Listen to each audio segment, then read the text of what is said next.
It's time for this week's episode of Brandon Sports Talk, featuring in-depth interviews from those who are trending in the world of athletics. And now, here's the host of Brandon Sports Talk, Brandon Pate. Yeah. Welcome back to Brandon Sports Talk. In today's episode, I have the privilege to interview the Travel for Sports podcast, Dan Charis. How are you doing today? Hey, Brandon. Good. Doing good. Thanks for having me on here. I'm excited to tell the story of Travel for Sports. Pretty excited about it. That's exciting. Can you talk about how you knew that you wanted to start a sports traveling podcast? Yeah. So you know, because we've talked a little bit off air, but I'm actually in the U.S. Navy. I'm stationed currently in Naples, Italy. Forza Napoli. Let's go. But I've been in for going on 7 years now. I'm originally from Massachusetts. Grew up a big Pats fan, Sox fan, still a Pats fan, Sox fan, Bees fan, all that stuff. So I've been fortunate to have been able to live in various parts of the world. So I was in Chicago for about a year at Naval Stations Great Lake. I moved to Japan, was attached to the USS Bonhomme Richard, which is out of Sasebo, Japan at the time. And then from there, went to San Diego for a little bit. Now I'm in Italy. So at each place, I kind of, check out the sports scene a little bit. So in Japan, it's baseball and also soccer. So you can see my soccer team if you're looking at the video feed right now, Sagan Tosu, having a good season, fourth so far in the J League. So I got to Italy. It's all about soccer here. So Napoli, not a great end to their recent season. Anyways, so, and in the military, I'm what's called a mass communication specialist, which is pretty much the Navy's media enlisted job. We all have different jobs, and this one is the one I have. So I kind of have the video, radio, photographic skills from the job. So when coronavirus hit, and I was like, oh, let's put the work in here. I got a lot of free time, so that's how we kind of travel for sports. I mean, that's just what I do. I'll be able to travel on the weekends with all these locations, and a lot of time I'll focus on going to see a sporting event. So just here in Italy, I've been stationed in Europe. I mean, 2 years ago, Memorial Day weekend, I went to France, saw the French Open. I've been to Madrid to see Real Madrid, Barcelona, saw FC Barcelona, Slovenia. I saw a basketball game there. So it's pretty varied.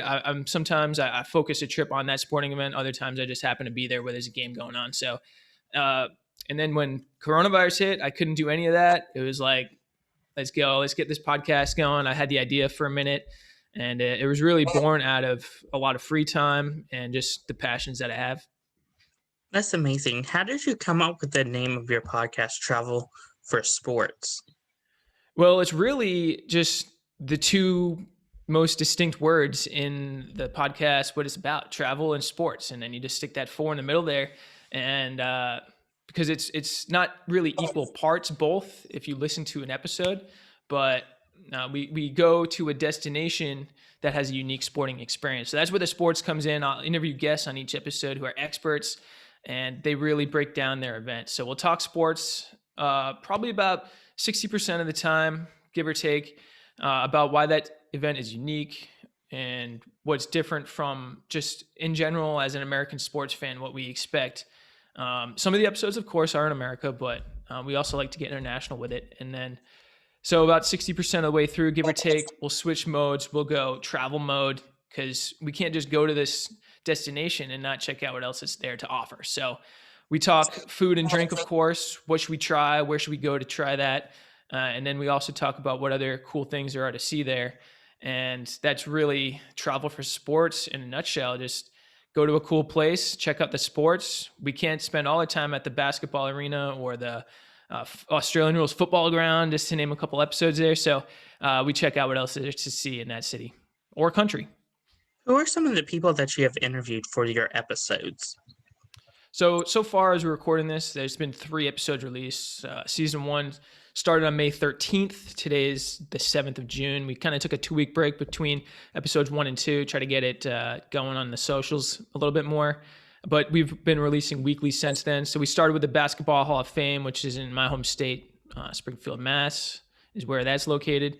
Talked history about that. Then we switched into the Western Mass travel mode.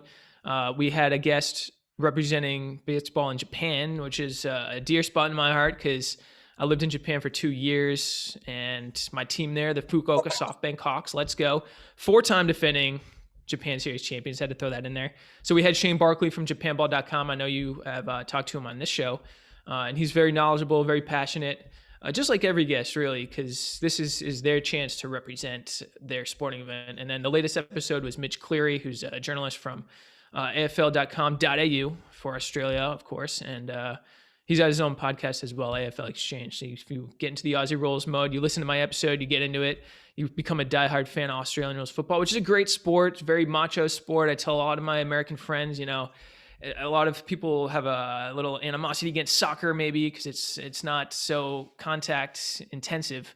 Australian rules football is the one to check out. So you can give that a listen, and then you can check out his AFL Exchange podcast. You become a diehard fan. But we got some more episodes coming up. We got one about the Midnight Sun game in Alaska, pretty unique event. We got one with Rytis Kazlauskas, who works for basketball club Žalgiris, which is in Kaunas, Lithuania. And that's, if you don't know it, it's one of the biggest clubs in European basketball. It actually has the highest attendance of any team in Europe. So it's a pretty exciting episode, and we travel the whole country when we talk travel. And then the last episode of the season will be with Bob Kendrick. He's the president of the Negro League Baseball Museum. So that's a great story as well. So we try to mix up the sports. We try to mix up the locations when we try to get these guests on there. So those are just who's been on, who's going to be on, and we're looking forward to season 2 and see where we can go from there. When you come up with the guests that you've had on, how do you come up with them, and what qualifications do you come up with?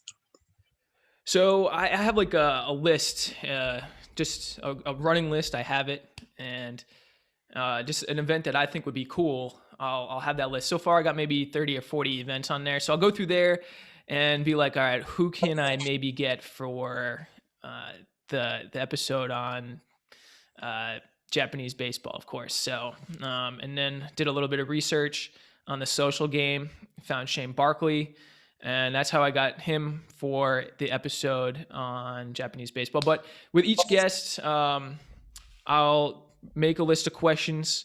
I'll make some graphics, and I've also made a portfolio website for myself. So I'll send all this to the guests to know that I'm not joking around, and hopefully they'll respond with let's do it at this time or this time, and then next thing you know, we're doing a little interview and talking some more sports and a new destination for the travel. So that's really how it's set up, and I'll go through that list, and that's how we'll get their latest guests for each episode.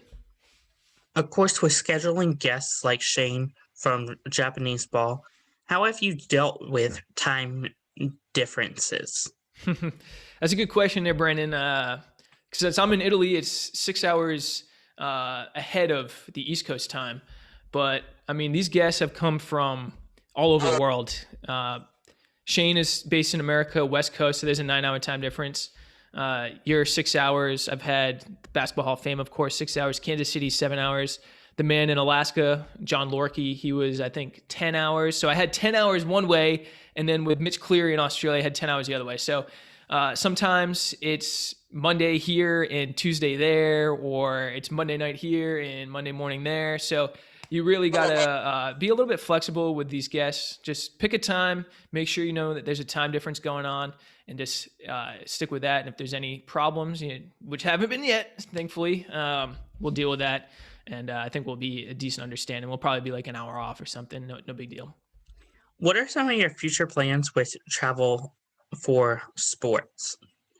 Well, I know you had a question in here about future guests, which is kind of where I'll base this question on. But what I live in Italy now, and I've been here for about 2.5 years, going on 2.5 years. And I really, just like Japan, really, I've fallen in love with where I've lived. So one of the unique sporting events here, I don't know if you know of it, Brandon, but there's a couple that I'd love to pick out some guests to highlight these events is Calcio Storico, which is in Florence, which is a medieval soccer, rugby, MMA kind of game that only takes place in Florence. You have to be born there, and it takes place every year. And then there's another one in Tuscany, which is in the city of Siena, which is called Il Palio, the Palio, which is a horse race around the main square of the city. And both of these date back hundreds and hundreds of years, pretty much to the 16th century. So I'd love to personally see them. And then I'd also love to have a guest on here and talk about a cool sport that's really unique to these cities in a great country like Italy. With getting all of your guests, do you only get them from Instagram or do you use other sources like LinkedIn? So with the guests, something I found on Instagram, I found Shane Barkley on there. And then other ones I'll find on Twitter. A lot of times I'll look up just podcasts for that specific event, perhaps. So that's how I found Mitch Cleary from Australia to talk about Aussie Rules football is, I searched AFL podcasts and AFL Exchange came up and I looked through the guests and they have 3 hosts. I should say I looked through the host and got the contact information from Mitch, sent him an email with the graphics, with the questions. And that's how we connected. Otherwise, sometimes I'll just look up like the Negro League Baseball Museum has a contact email, send him an email with all that same stuff. And that's how we rolled with Bob Kendrick from the Negro League Baseball Museum. What is something that you learned now that you didn't know before starting a podcast dealing with travel and sports? Well, let's see here. Something that I've learned, I would say, I'll kind of go away from the travel and the sports side, kind of focus on the podcast side is I have a tendency when I talk to get excited and try to join in the conversation right there. I know it's a one-on-one conversation, but something I've learned is just let the guests talk. They're the show, not you. So hold off your excitement until they're done speaking and just go from there. As for another thing I've learned is all the graphics, all the videos, all the editing, that's done by me. So I've actually learned a lot about graphic creation, video creation, whether that be in After Effects, which kind of graphic tied in as well. So that's kind of thing I've been enjoying as well is learning new skills for myself just through this podcast. What advice would you give somebody looking to start their own sports podcast dealing with traveling in sports or just sports in general? Well, I would say really just focus on what you enjoy. See, I enjoy travel and sports are 2 of my favorite things.